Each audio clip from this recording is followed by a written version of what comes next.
చేసింది. ఇక రెండో ఏడాది బడ్జెట్ కూడా ఇంచుమించు అదే పోలికలే కనిపిస్తూ ఉన్నాయి. ఈ సూపర్ 6 ఈ సూపర్ 7 గురించి మాట్లాడదాం. మొట్టమొదటిగా ఎందుకంటే ప్రధానమైన హామీలు కదా ఇవన్నీ. ఈ ప్రధానమైన హామీలకు పరిస్థితి ఏమిటి అని చెప్పి చూస్తే, మొదటిది యువతకు సంబంధించిన ఉద్యోగాలకు సంబంధించిన చంద్రబాబు నాయుడు గారు చెప్పిన హామీ. తను చెప్పినాడు, సూపర్ 6 అన్నాడు, సూపర్ 7 అన్నాడు, నిరుద్యోగులందరికీ కూడా 3,000 రూపాయలు నిరుద్యోగ భృతి అన్నాడు. చంద్రబాబు నాయుడు ఇచ్చిన హామీ 20 లక్షల ఉద్యోగాలు వచ్చేదాకా 3,000 రూపాయల నిరుద్యోగ భృతి అని చెప్పి చెప్పుకొచ్చాడు. ఆశ్చర్యం ఏమిటి అంటే, గత ఏడాది బడ్జెట్లో చూస్తే, గత ఏడాది బడ్జెట్లో కూడా ఆ నిరుద్యోగ భృతి 20 లక్షల మందికి ఇంటూ 3,000 రూపాయలు అంటే దాదాపుగా 7,200 కోట్లు. దీనికి సంబంధించిన ప్రస్తావన అసలు పెట్టలేదు. నేరేడు సంవత్సరం. ఈ సంవత్సరం బడ్జెట్లో ఏమైనా పెట్టాడనంటే అది లేదు.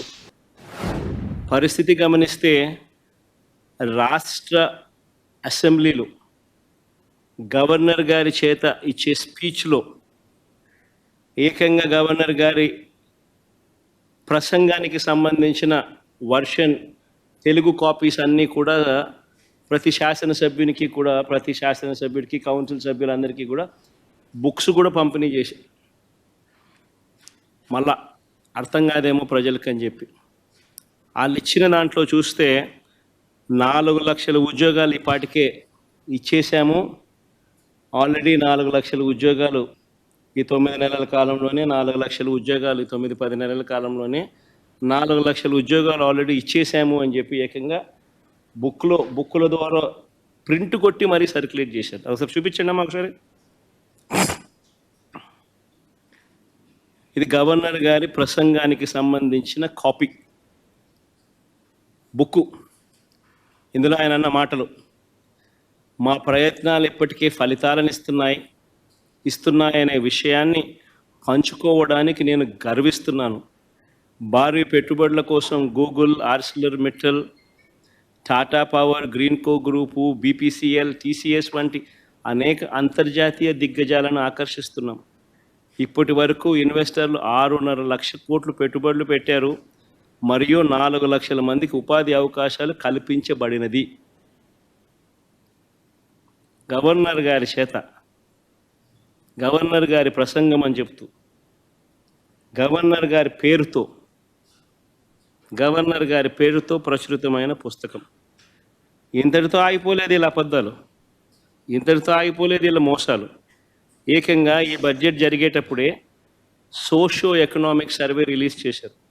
2024-25కి సంబంధించిన రెండవ సోషియో ఎకనామిక్ సర్వే. ఇది రెండవ బడ్జెట్ కాబట్టి రెండవ సోషియో ఎకనామిక్ సర్వే కూడా రిలీజ్ చేశారు. 2024-25కి సంబంధించిన రెండవ సోషియో ఎకనామిక్ సర్వేలో వీళ్ళు దాంట్లో ఏకంగా ప్రింట్ కొట్టేశారు. ఏమని కొట్టారు? ఎంఎస్ఎంఈ సెక్టార్లో 2024-2025కి సంబంధించి ఏకంగా 27,07,752 ఉద్యోగాలు ఇచ్చేశారు. సోషియో ఎకనామిక్ సర్వే 2024-25 అసెంబ్లీకిలో పంచిపెట్టిన కాపీలు ఇవి, రిలీజ్ చేసిన కాపీలు. సెకండ్ సోషియో ఎకనామిక్ సర్వే అంటే రెండో బడ్జెట్తో పాటు వీళ్ళు ప్రవేశపెట్టిన సోషియో ఎకనామిక్ సర్వే, రెండో సోషియో ఎకనామిక్ సర్వే 2024-25కి సంబంధించి 2024-25లో ఏకంగా ఎంఎస్ఎంఈ సెగ్మెంట్లో ఏకంగా 27,07,752 ఉద్యోగాలు ఇచ్చేసామని చెప్పి ఏకంగా ప్రింట్ కొట్టి పెట్టేశారు. అంటే ఇంత దారుణంగా నిరుద్యోగులను మోసం చేసే కార్యక్రమం. 3,000 రూపాయల నిరుద్యోగ భృతి ఒకవైపున ఇవ్వకుండా వాళ్ళందరికీ 3,000 రూపాయలు నెలలా ఇస్తామని చెప్పి, సంవత్సరానికి 36,000 పిల్లలకి ఇస్తామని చెప్పి ఏకంగా వాళ్ళకి ఇవ్వకుండా బడ్జెట్‌లో వాటికి సంబంధించిన ప్రతిపాదనలు ఏవి చేయకుండా ఏకంగా ఇన్నిన్ని లక్షల ఉద్యోగాలు ఇచ్చేసాము అని చెప్పి 4,00,000 ఉద్యోగాలను గవర్నర్ గారి ప్రసంగంలో చెప్పిచ్చేస్తారు. సోషియో ఎకనామిక్ సర్వే రిలీజ్ చేసి 27,07,752 ఉద్యోగాలు ఇప్పటికే ఇచ్చేసాము అని చెప్పి చెప్తా ఉన్నారు. ఇంత దారుణంగా చంద్రబాబు నాయుడు అనే వ్యక్తి నిరుద్యోగులకు మరి పిల్లలకు ప్రతి ఒక్కరికి నేరుడు సంవత్సరం ప్రతి పిల్లాడికి 36,000 రూపాయలు ఇప్పటికే ఎగనామం పెట్టాడు, మోసం చేశాడు.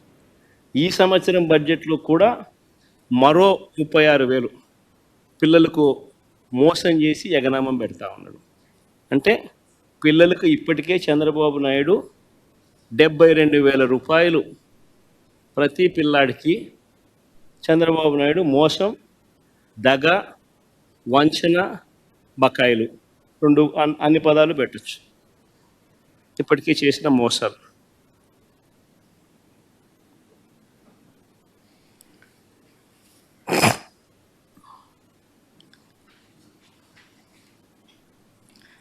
ఈరోజు పరిస్థితి ఏమిటి అని చెప్పి చూస్తే నిరుద్యోగ వృత్తి లేదు, అటు ఉద్యోగము లేదు. ఉన్న ఉద్యోగాలన్నింటినీ వర్షపెట్టి ఓడబెరికే కార్యక్రమం జరుగుతూ ఉన్నాయి. ఇవి కనిపిస్తూ ఉన్న సత్యాలు. అదే ఒకసారి గమనించినట్లయితే వైఎస్ఆర్సీపీ పాలనలు, మా పాలనలు ఎన్ని ఉద్యోగాలు ఇచ్చారు, ఎన్ని ఉద్యోగాలు వచ్చాయి అనేది ఒకసారి గమనించినట్లయితే కేవలం 4 నెలల కాలంలో వైఎస్ఆర్సీపీ ప్రభుత్వం 2019 జూన్లో ప్రమాణ స్వీకారం చేసాం. అక్టోబర్ కల్లా, గాంధీ జయంతి కల్లా ఏకంగా 130,000 ఉద్యోగాలు గ్రామ, వార్డు, సచివాలయాలలో మన పిల్లలు పనిచేస్తూ కనిపించేట్టుగా చేశాం. 4 నెలల కాలంలోనే ఏకంగా మరో 2,66,000 వాలంటీర్ల ఉద్యోగాలు అక్టోబర్ 2 గాంధీ జయంతి నాటికి, అంటే మా ప్రభుత్వం ఏర్పడిన 4 నెలల కాలంలోనే రిక్రూట్ చేశాం. ఎవరు కాదనలేని సత్యాలు ఇవన్నీ. యాప్కాస్ ద్వారా మరో 1,00,000 ఉద్యోగాలు, యాప్కాస్ ద్వారా కరెక్ట్గా చెప్పాలంటే 96,000 ఉద్యోగాలు యాప్కాస్ ద్వారా కల్పించడం జరిగింది. యాప్కాస్లో పే స్లిప్పులతో సహా చెప్పగలుగుతాం ఎవరికి ఉద్యోగాలు ఇస్తున్నామని. నేను చెప్పిన ప్రతి నెంబరు కూడా పే స్లిప్స్తో సహా, ఆధార్ కార్డ్ నెంబర్తో సహా చెప్పగలుగుతాం. గ్రామ సచివాలయాల్లో పనిచేస్తా ఉన్న పిల్లలైతేనేమి 1,30,000 పైచిలుకు పిల్లలైతేనేమి, 2,66,000 వాలంటీర్లు అయితేనేమి, యాప్కాస్లో పనిచేస్తూ ఉన్న 96,000 మంది పిల్లలైతేనేమి, ఆర్టీసీ విలీనం ద్వారా 58,000 మంది ఆర్టీసీ ఎంప్లాయీస్కి రెగ్యులరైజ్ చేస్తూ వాళ్ళందరికీ తోడుగా ఉండే కార్యక్రమం అయితేనేమి,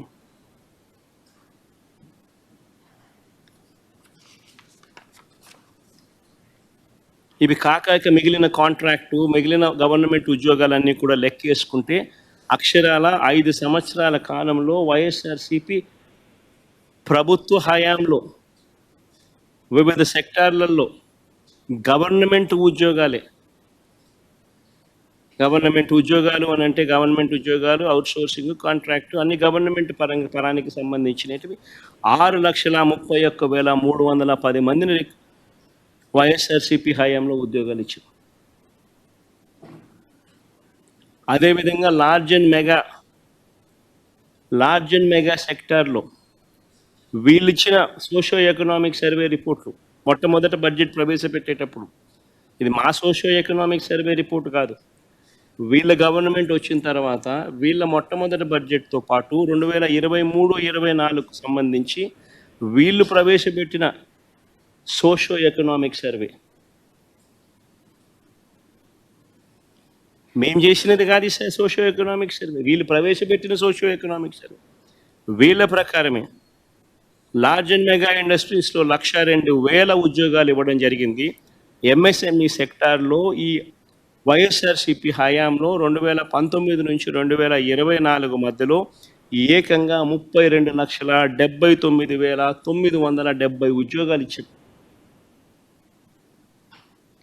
32,79,770 ఉద్యోగాలు ఎంఎస్ఎంఈ సెక్టార్లో ఆ 5 సంవత్సరాల్లో ఇవ్వడం జరిగింది. మొత్తంగా వైఎస్ఆర్సీపీ 5 సంవత్సరాల పాలనలో అటు గవర్నమెంట్ ఉద్యోగాలైతేనేమి, లార్జ్ అండ్ మెగా ఇండస్ట్రీస్లో అయితేనేమి, ఎంఎస్ఎంఈ సెక్టార్స్లో అయితేనేమి, మొత్తానికి ఆ 5 సంవత్సరాలలో 40 లక్షల పైచిలకు ఉద్యోగాలు ఇచ్చినట్టుగా ఆధార్ కార్డ్ నెంబర్లతో సహా చెప్పగలిగే పరిస్థితిలో ఉంది. సోషియో ఎకనామిక్ సర్వేలో నేను చూపించే సోషియో ఎకనామిక్ సర్వే మా ప్రభుత్వంలో మేం చేసినది కాదు. చంద్రబాబు నాయుడు అధికారంలోకి వచ్చినాక తాను మొట్టమొదటి బడ్జెట్ ప్రవేశపెట్టేటప్పుడు తాను రిలీజ్ చేసిన సోషియో ఎకనామిక్ సర్వే, తన హయాంలో రిలీజ్ చేసిన సోషియో ఎకనామిక్ సర్వే.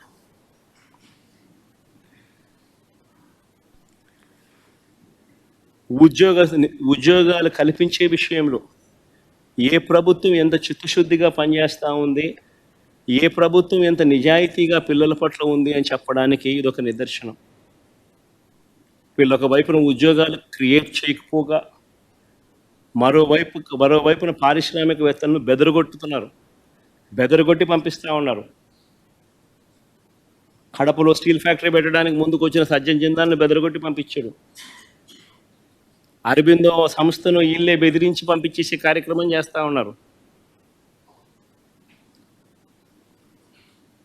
వీళ్ళ హయాంలో పారిశ్రామికవేత్తలు ముందుకు వచ్చి పరిశ్రమలు పెట్టడానికి భయపడే పరిస్థితులకి రాష్ట్రాన్ని తయారు చేశారు. మరోవైపున చూస్తే ఉద్యోగాలు ఒకవైపున రాకపోగా మరోవైపున నిరుద్యోగులకు ఇవ్వాల్సిన నిరుద్యోగ భృతి 3,000 రూపాయలు ప్రతి నెల ఇస్తానన్నాడు. ప్రతి నిరుద్యోగికి ఈరోజు ఈ 2 బడ్జెట్ల పుణ్యాన ఏకంగా నేరుడు సంవత్సరం 36,000 రూపాయలు, ఈ సంవత్సరం మరో 36,000 రూపాయలు, 72,000 రూపాయలు ప్రతి నిరుద్యోగికి బాకీ పడ్డాడు. ఎగరగొట్టాడు, ఎగనామం పెట్టాడు. ఇంకొక హామీ చూద్దాం. ఎన్నికల వేళ ఈ పెద్ద మనిషి చంద్రబాబు నాయుడు అన్న ఇంకొక హామీ, 18 సంవత్సరాల నుంచి 59 సంవత్సరాల మధ్యలో ఉన్న ప్రతి మహిళకు